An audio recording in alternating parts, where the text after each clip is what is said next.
शुभ दोपहर बच्चों। मैं सुसलादी नागेश करजगी ऑर्किड स्कूल तथा परिवार की तरफ से पुनः आज की इस ऑनलाइन तासिका प्रणाली में आपका पुनः स्वागत करती हूँ। कक्षा छठी के लिए पिछली तासिका में हमने वह चिड़िया जो यह पाठ क्रमांक 1 जो एक कविता है उसे हमने देखा था, जिसके रचयिता श्री केदारनाथ अग्रवाल जी हैं। पिछली तासिका में हमने इस कविता के कुछ काव्यांश देखा था। उस काव्यांश में हमने यह देखा था कि वह चिड़िया जो चोंच मारकर दूध भरे जुंडी के दाने रुचि से रस से खा लेती है, वह छोटी संतोषी चिड़िया। नीले पंखों वाली मैं हूं, मुझे अन्न से बहुत प्यार है। इस काव्यांश में आया हुआ कठिन शब्दार्थ हमने देखा, जो जुंडी अर्थात जौ, गेहूं और बाजरे की बालियां। इस काव्यांश का शब्द अर्थ जो है वह हमने इस प्रकार से देखा था कि कवि श्री केदारनाथ अग्रवाल जी ने इन पंक्तियों में एक छोटी सी चिड़िया के माध्यम से मानवीय जो गुण हैं उन मानवीय गुणों को प्रकट किया है। कवि ने चिड़िया की कुछ विशेषताएं हमें क्या की है यहाँ पर बताई हैं। कवि ने इस काव्यांश के आधार पर चिड़िया की जो रुचि है और चिड़िया का जो स्वभाव है उसके विषय में भी हमें बताया है। प्रस्तुत यह जो पंक्तियां हैं, इन पंक्तियों में चिड़िया अपना जो परिचय है वह क्या कर रही है, स्वयं ही दे रही है। कवि के अनुसार चिड़िया छोटी आकार की है और उसके पंख जो है वह नीले रंग के हैं। इस काव्यांश में हमने यह देखा कि यह जो छोटी सी चिड़िया है वह क्या कर रही है, अपना परिचय स्वयं दे रही है और अपना परिचय स्वयं देते समय वह अपने बारे में जानकारी दे रही है। जिस प्रकार वह अपनी जानकारी दे रही है, अपनी जानकारी देते समय जो चिड़िया है वह यह बता रही है कि वह आकार से कैसी है, छोटी है। कैसी है बच्चों? बिल्कुल सही कि चिड़िया आकार से छोटी है। आगे चलकर उसने यह भी बताया है कि उसके जो पंख हैं, जो सुंदर और कोमल पंख है, उन कोमल पंखों का रंग कैसा है? जी हाँ, नीला है। यानी कि चिड़िया वह जब अपना परिचय दे रही है तो परिचय देते समय वह हमें यह बता रही है कि उसकी जो कोमल सुंदर पंख है उनका जो रंग है वह है नीले रंग का है। देखिए बच्चों, मैं पुनः दोहराती हूँ, ध्यान से सुनिए। यह जो काव्यांश है, इस काव्यांश में कवि श्री केदारनाथ अग्रवाल जी ने इन पंक्तियों द्वारा हमारे सामने एक छोटी सी जो चिड़िया है उस चिड़िया के माध्यम से हमारे अंदर होने वाले जो मानवीय गुण हैं उन मानवीय गुणों को प्रकट किया है। और यह गुण प्रकट करते समय वह क्या करते हैं, चिड़िया की कुछ विशेषताएं बताते हैं। जिस प्रकार हमारी विशेषताएं होती है कि हम सुंदर होते हैं, होशियार होते हैं, चतुर होते हैं, ऐसे अनेक सारी विविध विशेषताएं मानवीय गुण में आती है या मनुष्य में होती हैं। तो वही विशेषताएं यहाँ पर उन्होंने क्या की है, एक चिड़िया के माध्यम से बताने का प्रयास किया है। आगे चलकर इस काव्यांश में कवि श्री केदारनाथ अग्रवाल जी जो हैं उन्होंने यह बताया है कि यह जो चिड़िया है उसे क्या पसंद है, क्या उसे अच्छा लगता है। यह बताते हुए उन्होंने कहा है कि चिड़िया को आधा पके जुंडी के दाने, अब देखिए जुंडी के दाने यानी कि जौ, गेहूं और बाजरे की जो बालियां होती हैं उनमें होने वाले जो अधपके दाने होते हैं वह अधपके दाने खाना इस चिड़िया को पसंद है। यह अधपके दाने जो हैं वह कैसे हैं, बहुत रसीले हैं, बहुत मीठे हैं और इस कारणवश यह जो चिड़िया है उन्हें क्या करती है, रुचि से खा लेती है। क्या कर लेती है बच्चों, रुचि से खा लेती है। अगर हम आमतौर पर देखते हैं, अगर माँ ने घर में हमारे मनपसंद खाना बनाया है तो उस दिन हम क्या करते हैं, अधिक जल्दी खाने के लिए बैठते हैं और पेट भर संतोषपूर्वक खाना खा लेते हैं। क्यों? बिल्कुल सही कहा, क्योंकि वह खाना हमारे मनपसंद खाना होता है। ठीक उसी प्रकार यह जो चिड़िया है वह भी क्या करती है, यह जो जुंडी के दाने हैं वह क्या करती है, अधिक रुचि से खा लेती है। उसे जो भी खाने के लिए मिल जाता है उसे वह क्या कर लेती है, खा लेती है। उस चिड़िया को अनाज के दाने विशेष रूप से प्रिय हैं। इन पंक्तियों में क्या किया है, सरल शब्दों का प्रयोग किया है। देखिए, यह जो काव्यांश है इसे समझने में हमें काफी दिक्कत नहीं होती, अगर हम इसे पढ़ भी लेते हैं तो हमें समझ में आता है। क्यों ऐसा होता है? क्योंकि इस काव्यांश में या इन पंक्तियों में जो भी शब्दों का प्रयोग किया गया है वह अत्यंत सरल शब्द है, इसलिए इसे समझने में हमें कोई दिक्कत या कोई कठिनाई नहीं होती है।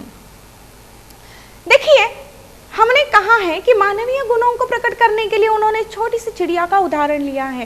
तो इस काव्यांश के द्वारा या यह जो पंक्तियां अभी हमने देखी है उनके द्वारा चिड़िया के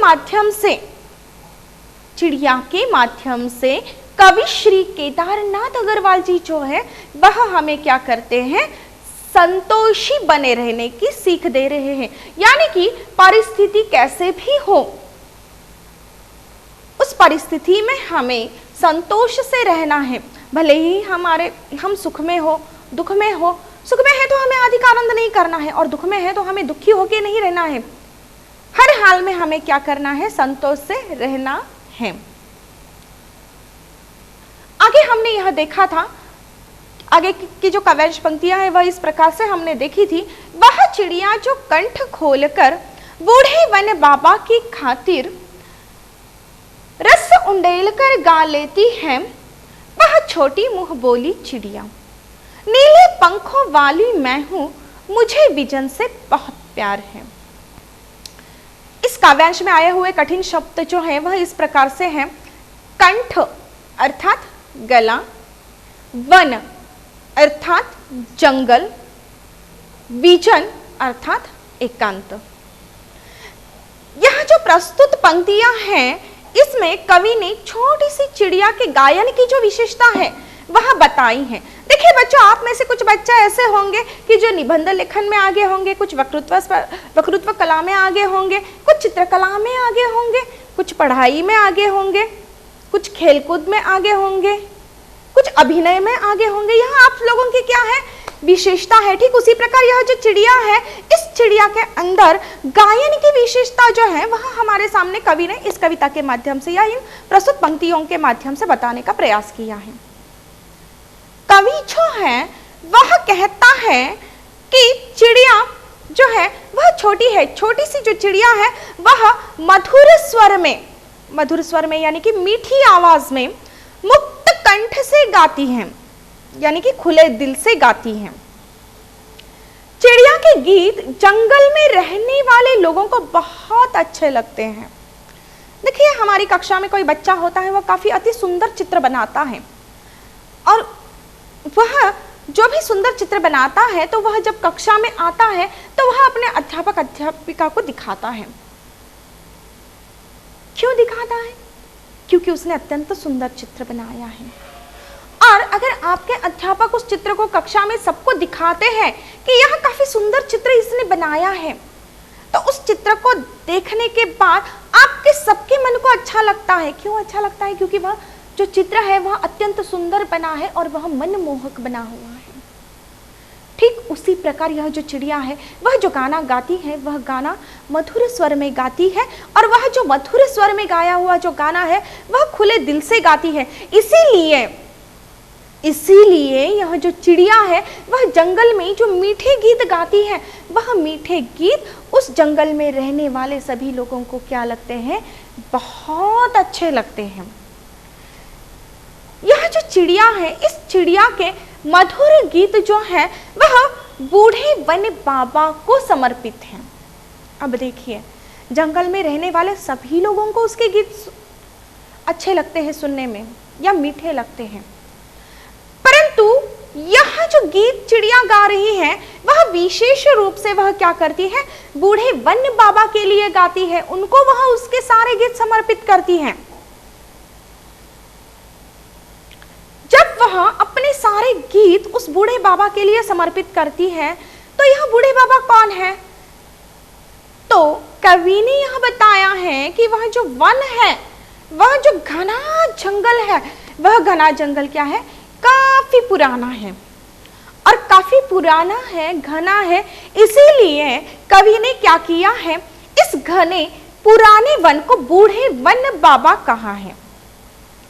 कवि आगे चलकर यह कहता है कि चिड़िया जो है वह चिड़िया छोटी है और उसके पंख कैसे हैं, नीले रंग के हैं। यह जो चिड़िया है, यह चिड़िया सबकी जानी पहचानी है और वह सबको अच्छी लगती है। मैं एक सवाल पूछूं? आप में से कोई एक बच्चा ऐसा है कि जिसने आज तक चिड़िया को नहीं देखा? नहीं ना, सब लोगों ने चिड़िया को देखा है। इसीलिए कवि यह बताता है, कवि यह कहता है कि यह जो चिड़िया है, यह चिड़िया सबकी जानी पहचानी है, सब लोग इस चिड़िया को जानते हैं, और यह चिड़िया हम सबको क्या लगती है, बहुत अच्छी लगती है। कवि आगे चलकर यह बताते हैं कि यह जो चिड़िया है, इस चिड़िया को एकांत बहुत प्रिय है। एकांत अर्थात आपको पता है एकांत का अर्थ क्या है? जी हाँ, एकांत अर्थात सिर्फ हम अकेले जब रहते हैं, हमारे साथ कोई नहीं रहता है, उसे क्या कहा जाता है, एकांत। तो ठीक देखिए, हम भी काफ़ी दिन भर काम करते हैं या पाठशाला में पढ़ते हैं, काफ़ी शोर शराबे के बाद हम घर में आते हैं, तो हमें ऐसा लगता है कि किसी एक कोने में जाकर या कहीं पर जाकर हमें क्या करना है, खामोशी के साथ अकेले बैठना है। यह जो अकेले में बैठना हमें लगता है ना, वही क्या होता है, एकांत में बैठना। जिस प्रकार मनुष्य को ऐसे लगता है कि कहीं ना कहीं उसे शांति चाहिए, सुकून चाहिए, तो उस वक्त वह क्या करता है, एकांत में जाकर बैठने की सोचता है। ठीक उसी प्रकार यह जो चिड़िया है, यह चिड़िया भी क्या चाहती है कि वह एकांत में बैठे, उसे भी एकांत काफी प्रिय है। कवि चिड़िया के माध्यम से प्रकृति से प्रेम करने का संदेश देता है। देखिए, यह चिड़िया जिस प्रकार से अपने गीत जो है, मधुर गीत, वह बूढ़े वन बाबा के लिए यानी कि जंगल के लिए गाती है, उस घने वन के लिए गाती है, उसमें रहने वाले लोगों के लिए गाती है, और वो सबको प्रिय होते हैं या अच्छे लगते हैं सुनने के लिए। यह सारा वह किसके लिए करती है, जंगल के लिए, यानी कि प्रकृति के लिए करती है, निसर्ग के लिए करती है। तो इस काव्यांश में से हमें यह संदेश मिलता है कि हमें भी क्या करना चाहिए, प्रकृति से प्रेम करना चाहिए। और पिछली तासिका में मैंने आपको इसलिए बताया था कि आप लोगों को क्या करना चाहिए, प्रत्येक एक छात्र को कम से कम एक पेड़ लगाना चाहिए और उसकी सुरक्षा का जिम्मा उठाना चाहिए। ठीक है, आज हम कविता के आगे के जो पद्यांश हैं उसके और बढ़ते हैं। कविता के आगे की जो पद्यांश है वह इस प्रकार से है। वह चिड़िया जो चोंच मारकर चढ़ी नदी का दिल टटोल कर, जल का मोती ले जाती है वह छोटी गर्बीली चिड़िया। नीले पंखों वाली मैं हूं, मुझे नदी से बहुत प्यार है। यह जो काव्यांश है वह मैं पुनः एक बार दोहराती हूं।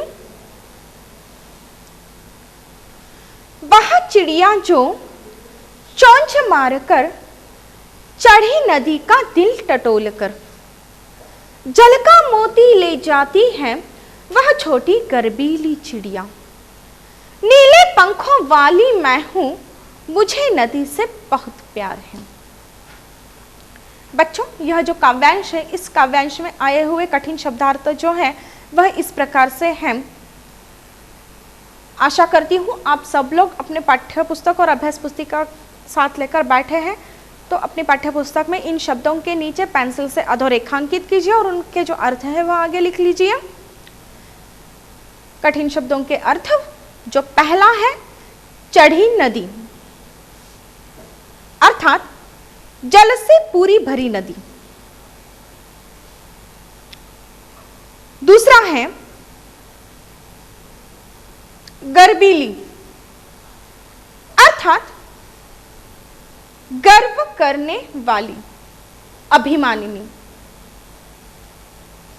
पुनः एक बार मैं कठिन शब्द और उनके अर्थ दोहराती हूं, ध्यान से सुनिए। पहला है चढ़ी नदी, अर्थात जल से पूरी भरी नदी। दूसरा है गर्वीली, अर्थात गर्व करने वाली, अभिमानिनी।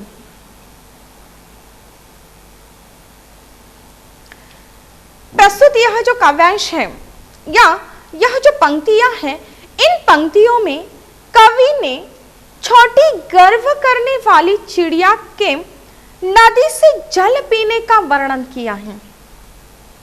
एक छोटा सा सवाल पूछती हूं मैं आपको बच्चों, उसका उत्तर दीजिए।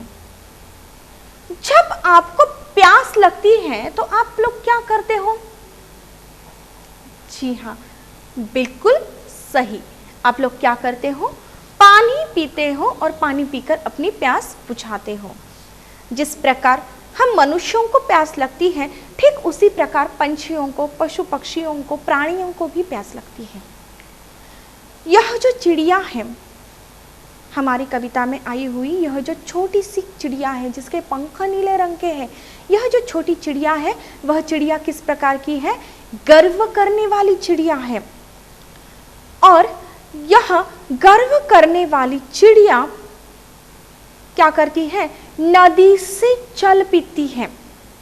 और यह जो नदी में से वह जो जल पीती है, इसका जो वर्णन है वह वर्णन कवि ने क्या किया है? इस काव्यांश के द्वारा प्रस्तुत किया है। कवि जो है वह कहता है कि चिड़िया जल से भरी नदी में अपनी चोंच मारकर उसका हृदय टटोलती है, अर्थात नदी के गहराव का अनुमान लगाती है। अब देखिए, हम मनुष्य है, जिस प्रकार से हम मनुष्यों को हृदय होता है, ठीक उसी प्रकार नदी को हृदय होता है क्या? नहीं, नदी में पानी होता है और नदी का बहता प्रवाह होता है। यह एक कवि की कल्पना है। जब चिड़िया पानी पीने के लिए नदी में अपनी चोंच में पानी भर के लेती है, तो उस वक्त चिड़िया जब नीचे आती है तो वह अपनी चोंच में जब पानी भर के लेती है तो उसका वर्णन जो है वह कवि ने इस प्रकार से किया है कि वह क्या कर रही है? नदी का जो हृदय है वह हृदय टटोल रही है। सच में नदी को हृदय नहीं होता है या उसको टटोला नहीं जाता है, परंतु यह एक कवि की कल्पना है। वह कहते हैं कि चिड़िया जल से भरी नदी में वह क्या करती है? अपनी चोंच मारती है, और चोंच मारकर वह क्या करती है? अपनी चोंच में पानी की जो बूंदे हैं वह पानी की बूंदे वह भर लेती है। तो इस प्रक्रिया को कवि ने क्या कहा है कि चिड़िया क्या कर रही है? नदी का हृदय टटोल रही है, अर्थात वह क्या कर रही है? नदी का जो गहराव है उस गहराव का अनुमान लगाती है। अनुमान लगाना यानी कि अंदाजा लगाना। नदी का जल जो है वह अथाह है, लेकिन फिर भी उसमें से अपनी चोंच में जल का मोती अर्थात जल की तरह अमूल जो जल है वह क्या करती है? ग्रहण कर लेती है।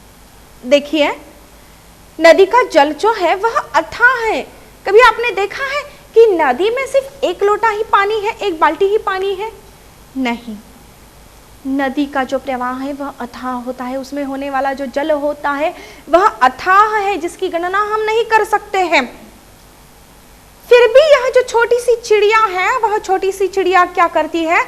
उसमें अपनी जो छोटी सी चोंच है, उस छोटी सी चोंच में जल की जो बूंदे लेती है, उन जल की बूंदों को देखो कवि ने कितना अच्छे तरीके से हमें बताया है कि उन जल की बूंदों को कवि ने यहाँ पर क्या कहा है, मोती कहा है, जल का मोती कहा है। तो यह जो चिड़िया है वह चिड़िया क्या कर रही है कि अपनी चोंच में यह जो जल का मोती है यानी कि जल के जो बूंदे हैं उन बूंदों को ले लेती है। जल का मोती अर्थात मोती की तरह दिखने वाली अमूल्य जल की बूंदे, इन्हें चिड़िया क्या कर रही है, अपनी चोंच के द्वारा ग्रहण कर रही है। यह जो चिड़िया है यह चिड़िया बहुत छोटी है और इसीलिए नदी से जल पीने का जो कार्य है वह कार्य उसके लिए क्या है, साहसपूर्ण है। देखिए, अगर हम चिड़िया का आकार देखते हैं तो वो चिड़िया का आकार काफी छोटा होता है, और अगर नदी को हम देखते हैं तो नदी का आकार काफी बड़ा होता है और उसका जो प्रवाह है, उस प्रवाह की गति जो होती है वह काफी तेज होती है। और इस हालात में भी यह जो चिड़िया है, छोटी सी चिड़िया, वह क्या करती है, अपनी छोटी सी चोंच में जो मोती है, जल का मोती है, जो अमूल्य है, जिसका कोई मोल नहीं है, ऐसा अमूल्य जल का मोती वह क्या कर लेती है, ग्रहण कर लेती है। और यह जो कार्य है, यह कार्य जो चिड़िया कर रही है वह क्या कर रही है, साहसता से कर रही है, साहसपूर्णता से कर रही है। चिड़िया के जो पंख है वह पंख नीले हैं और वह अपने पर गर्व करने वाली है। देखिए, हर एक व्यक्ति को अपने आप पर गर्व होता है, अपने आप पर अभिमान होता है। वह चाहे छोटा काम करे या बड़ा कार्य करे, अगर उसने वह कार्य सही किया है तो उसे अपने आप पर अभिमान होता है। ईमानदारी से उसने कार्य किया है और सफलतापूर्वक किया है। ठीक उसी प्रकार चिड़िया जो है वह उफनती नदी में छलांग लगाकर या उफनती नदी में से अपनी छोटी सी चोंच में जल बिंदु ग्रहण करती है, और यह जो कार्य है वह कार्य इस चिड़िया के लिए साहसपूर्ण कार्य है। और इस कार्य के लिए चिड़िया क्या करती है, अपने आप पर गर्व महसूस करती है या अपने आप पर गर्व करती है। कवि आगे चलकर कहते हैं कि छोटी चिड़िया को नदी का जल जो है वह जल बहुत पसंद है और वह नदी का जल स्वतंत्रता पूर्वक पीना चाहती है। देखिए, यह जो वाक्य है वह वाक्य काफी महत्वपूर्ण है। जल तो कोई भी पी सकता है, घर में आपको माँ पानी देती है, आप पानी पी लेते हो। चिड़िया कहीं पर पानी इकट्ठा करके रखा है किसी मटके में वगैरह, तो वहां पर जाकर भी वह जल ग्रहण कर सकती है, परंतु स्वतंत्रता पूर्वक अपनी इच्छा के अनुसार वह जो जल ग्रहण करना चाहती है वह उसके लिए काफी महत्वपूर्ण है। यहाँ पर हमारी यह जो कविता है वह चिड़िया जो समाप्त होती है। आशा करती हूँ आप सबको यह कविता समझ में आई होगी। कविता के आगे जो प्रश्न अभ्यास है उनकी ओर हम बढ़ते हैं। सबसे पहला जो प्रश्न है वह इस प्रकार से है कि कविता पढ़कर तुम्हारे मन में चिड़िया का जो भी चित्र उभरता है, कविता पढ़कर तुम्हारे मन में चिड़िया का जो भी चित्र उभरता है उस चित्र को कागज पर बनाइए। देखिए, आपने आज तक काफी सारी चिड़िया देखी होगी, उनमें से कोई चिड़िया आपको पसंद भी आई होगी, तो उनमें से कोई भी एक चिड़िया को आप क्या कर सकते हैं, कागज पर आपकी कल्पना के अनुसार रेखांकित कर सकते हैं और उसमें आप क्या कर सकते हो, आपके मन चाहे रंग भर सकते हो। ठीक है बच्चों, अगला जो हमारा प्रश्न है वह प्रश्न इस प्रकार से है, तुम्हें कविता का कोई और शीर्षक देना चाहोगे तो क्या देना चाहोगे? उपयुक्त शीर्षक सोचकर लिखो।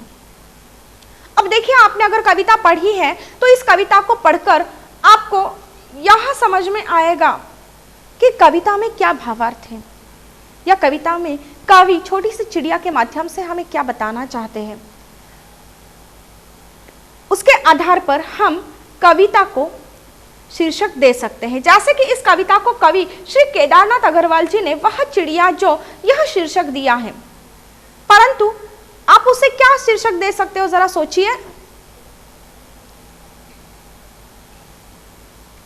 आप लोगों ने कई तर्क वितर्क लगाकर अपने मन में अनेक शीर्षक सोचे होंगे। मैं कुछ शीर्षक यहाँ पर बताती हूँ। देखिए, प्रश्न आपका इस प्रकार से है कि तुम्हें कविता का कोई और शीर्षक देना हो तो क्या शीर्षक देना चाहोगे? उपयुक्त शीर्षक सोचकर लिखो। इसका उत्तर इस प्रकार से आएगा बच्चों। कविता के अन्य उपयुक्त शीर्षक हैं जैसे कि नन्ही चिड़िया, छोटी चिड़िया, नीले पंखों वाली चिड़िया, गर्बीली चिड़िया, चिड़िया रानी।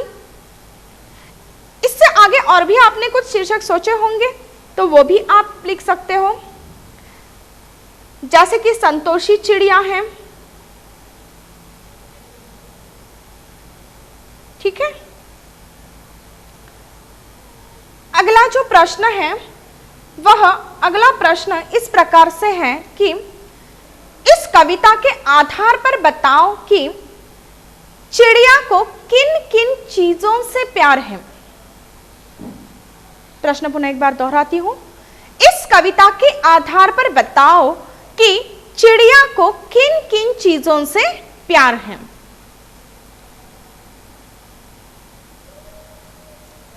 उत्तर इस प्रकार से आता है कि चिड़िया को दूध भरे अनाज के दानों से प्यार है। चिड़िया को दूध भरे अनाज के दानों से प्यार है। वह नदी और जंगल से बहुत प्यार करती है। मुक्त कंठ से जंगल में गाती है। अपनी इच्छा से नदी का जल पीती है। उसे स्वतंत्र रूप से एकांत में रहना प्रिय है। देखिए, कविता में इस चिड़िया को जो भी अच्छा लगता है, उसकी जो भी पसंद है, उसको उन सारी चीजों को हमने क्या किया है, इस उत्तर में रखने का प्रयास किया है। जैसे कि चिड़िया को दूध भरे अनाज के दाने पसंद है या प्रिय है। वह नदी और जंगल से बहुत प्यार करती है। मुक्त कंठ से जंगल में गाती है। अपनी इच्छा से नदी का जल पीती है। और सबसे अहम पूर्ण बात जो है, जो उसे काफी प्रिय है, वह है कि स्वतंत्र रूप से उसे क्या करना है, एकांत में रहना है। अगला जो प्रश्न है वह इस प्रकार से है कि आशय स्पष्ट करो। पहला है, रस उंडेलकर गा लेती है। इसका आशय इस प्रकार से आता है, चिड़िया जंगल में स्वतंत्र रूप से रहती है। वह मुक्त कंठ से गाती है। उसके मधुर गीतों से पूरा वातावरण रसमय हो जाता है। लगता है मानो चिड़िया ने अपने गीतों में रस घोल दिया हो। पुनः एक बार आशय सुनिए। चिड़िया जंगल में स्वतंत्र रूप से रहती है। वह मुक्त कंठ से गाती है। उसके मधुर गीतों से पूरा वातावरण रसमय हो जाता है। लगता है मानो चिड़िया ने अपने गीतों में रस घोल दिया हो। दूसरा जो आशय है वह इस प्रकार से है, चढ़ी नदी का दिल टटोल कर जल का मोती ले जाती है। चढ़ी नदी का दिल टटोल कर जल का मोती ले जाती है। इसका जो आशय है वह इस प्रकार से स्पष्ट किया जाता है, चिड़िया जल से भरी नदी की इच्छा जानकर और उसकी गहराई का अनुमान लगाकर अपनी चोंच से अमूल्य जल पी लेती है। उसे ऐसा करते देख प्रतीत होता है मानो उसने जल के रूप में अपनी चोंच में नदी के मोती भर लिए हूं। आशय मैं पुनः एक बार दोहराती हूं, ध्यान से सुनिए। चिड़िया जल से भरी नदी की इच्छा जानकर और उसकी गहराई का अनुमान लगाकर अपनी चोंच से अमूल्य जल पी लेती है। उसे ऐसा करता देख प्रतीत होता है मानो उसने जल के रूप में अपनी चोंच में नदी के मोती भर लिए हों। आज हमने वह चिड़िया जो यह कविता देखी जो श्री केदारनाथ अग्रवाल जी द्वारा रचित है। इस कविता में हमने यह देखा है कि मानवीय गुणों को प्रकट किया गया है। जो सबसे पहले हमें यह बताया गया है कि हमें संतोषी रहना है। आगे हमें यह भी बताया गया है कि हमें प्रकृति से प्यार करना चाहिए। और अंत में कवि ने हमें यह बताया है या यह सीख दी है कि हमें क्या करना चाहिए, स्वतंत्रता पूर्वक हमें जीवन व्यतीत करना चाहिए। इसके बाद हमने पाठ के नीचे आए हुए प्रश्न अभ्यास देखे हैं। आशा करती हूँ आज मैंने आपको यह जो पाठ पढ़ाया है वह समझ में आया होगा। अगर आपको कोई दिक्कत है तो आप मुझे व्हाट्सएप ग्रुप पे लिख सकते हो। धन्यवाद एवं शुभ दिन।